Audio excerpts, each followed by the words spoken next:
Hello everyone, मैं doctor पूजा यादव और स्वागत करती हूँ आपका एक और वीडियो के साथ। और आज का टॉपिक भी बड़ा इंटरेस्टिंग होने वाला है। और ये टॉपिक है उन महिलाओं के लिए जिनको पेशाब में बार बार जलन होती है।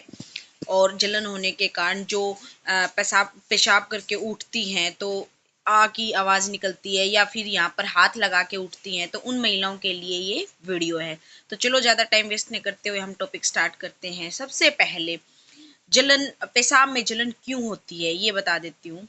सबसे पहले ये है कि हम कम मात्रा में पानी का इस्तेमाल करते हैं। हम बिल्कुल ही सर्दियों में तो बिल्कुल ही नहीं पीते हैं, ठीक है। तो कम पानी पीने की वजह से भी आपको यूटीआई हो सकता है, यानी यूरिनरी ट्रैक इन्फेक्शन, ठीक है। दूसरा, हमें क्या होता है कि जब भी हम लैट्रिन के हाथ धोते हैं तो वहां से जैसे पानी आके वजाइना तक आ जाता है, तो वो बैक्टीरिया भी कोज करता है वहां जाके। तीसरा क्या है कि जब हम अपने मेल पार्टनर से, हम अपने हस्बैंड से मिलते हैं, जब हम सेक्स करते हैं तो हम बिना धोए मिलते हैं, तो उससे बहुत ज़्यादा, और फिर मिलने के बाद भी नहीं धोते हैं तो उससे भी हमें बहुत ही ज़्यादा इन्फेक्शन होता है, बहुत ही ज़्यादा मात्रा में इन्फेक्शन होता है। और ये सारा इन्फेक्शन फिर ब्लैडर से होके गुर्दे तक चला जाता है। तो फिर क्या होता है कि किडनी में भी प्रॉब्लम आने लग जाती है, ठीक है। किडनी का काम होता है खून को छान कर वेस्ट प्रोडक्ट को बाहर निकालना होता है। तो इन सब कारणों की वजह से क्या होता है, हमें यूरिनरी ट्रैक इन्फेक्शन होता है।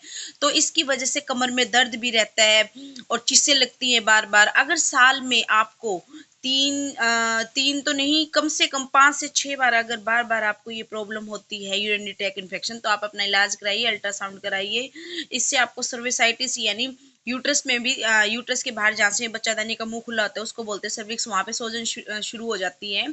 तो इसको ऐसे रोकना है। तो हम स्टार्ट करते हैं कि इसको रोकथाम के लिए क्या करना चाहिए। सबसे पहले हमें वजाइनल वॉश का यूज करना चाहिए। हमें अपने हस्बैंड से मिलने से पहले भी हमें वॉश करना चाहिए और उसके बाद भी वॉश करना चाहिए। क्यों करना चाहिए, अब मैं एक देसी भाषा में आपको बता देती हूँ।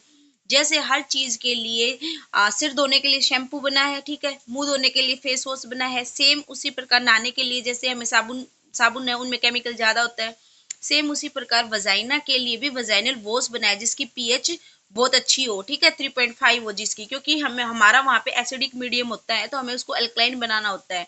वहाँ पे एक बैक्टीरिया का नाम होता है डोडलिन बैक्टीरिया। अब हमें हमसे लगा लो, अगर हमें कुछ खाने को नहीं मिलेगा तो हम कैसे, एनर्जी एनर्जी नहीं होगी तो हम कैसे काम करेंगे। तो सेम उसी प्रकार जब वो बैक्टीरिया वहाँ पे पड़ा रहता है, उसको कुछ खाने को नहीं मिलेगा तो वो और ज्यादा पनपता है। जैसे अब उसमें उसका खाने की जो चीजें उसका है वो वॉश, यानी वजाइनल वॉश उसको करे। और विशेष प्रकार की बात जो मैं आपको बताने जा रही हूँ, सेक्स करने से पहले, सेक्स करने के बाद अपने मेल पार्टनर को भी बोले कि वो भी धोए। तो आपको पोंछना बहुत जरूरी है। सबसे मेन रीजन ये है कि हमें वहां पे गिल्लापन नहीं रखना है, वेटनेस नहीं रखनी है। जितना गिल्ला रखोगे उतना ही ज्यादा इन्फेक्शन क्रिएट होएगा। तो आपको कोई भी अपना हैंकी या हैंड टॉवल या सूती कपड़ा कुछ भी लेके पोंछ लेना है। और उसके बाद कोई भी क्रीम इस्तेमाल करनी है अगर ज्यादा इन्फेक्शन है तो, अदरवाइज नहीं है। तो ये विशेष ध्यान रखना है। पानी बहुत ही ज्यादा मात्रा में पीना है। इससे हमें पेशाब से जलन होने से बच सकते हैं। पेशाब में जो जलन होती है, कमर में दर्द भी नहीं होगा उससे, और आपकी किडनी यानी गुर्दे पर भी असर नहीं पड़ेगा।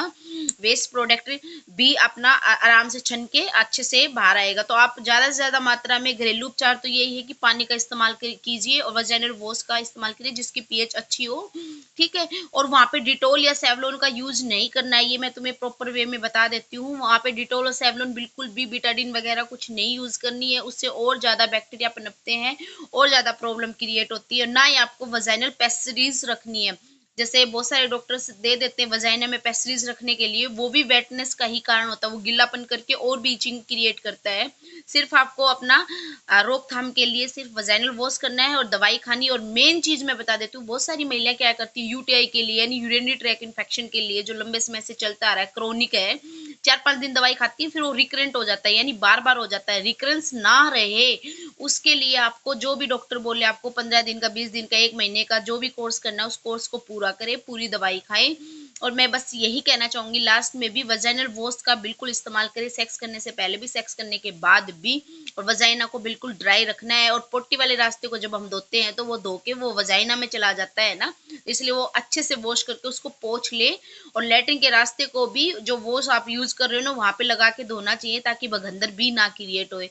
तो मुझे आशा करती हूँ कि आपको ये वीडियो अच्छी लगी होगी और समझ भी आई होगी। वॉश का इस्तेमाल करना है, एसिडिक मीडियम नहीं रखना है, अल्कलाइन मीडियम बनाना है। और कीटाणु को, बैक्टीरिया को, जैसे क्योंकि सलवार पे लग जाता है ना, वो पैंटी पे सलवार पे रख के क्रिएट करता है, क्योंकि हम वॉश करते सिंपल पानी से धो के आ जाते हैं और सिंपल पानी से फिर बैक्टीरिया ग्रोथ करते हैं। तो मेरी इस वीडियो को शेयर करना है, सब्सक्राइब करना है, कमेंट्स करना है और बहुत सारे मिथ को जानने के लिए मेरा चैनल सब्सक्राइब करना है। और अगर आपको कोई भी क्वेरी रहती है तो मुझे आप कमेंट बॉक्स में कमेंट करके पूछ भी सकते हैं। Thank you so much.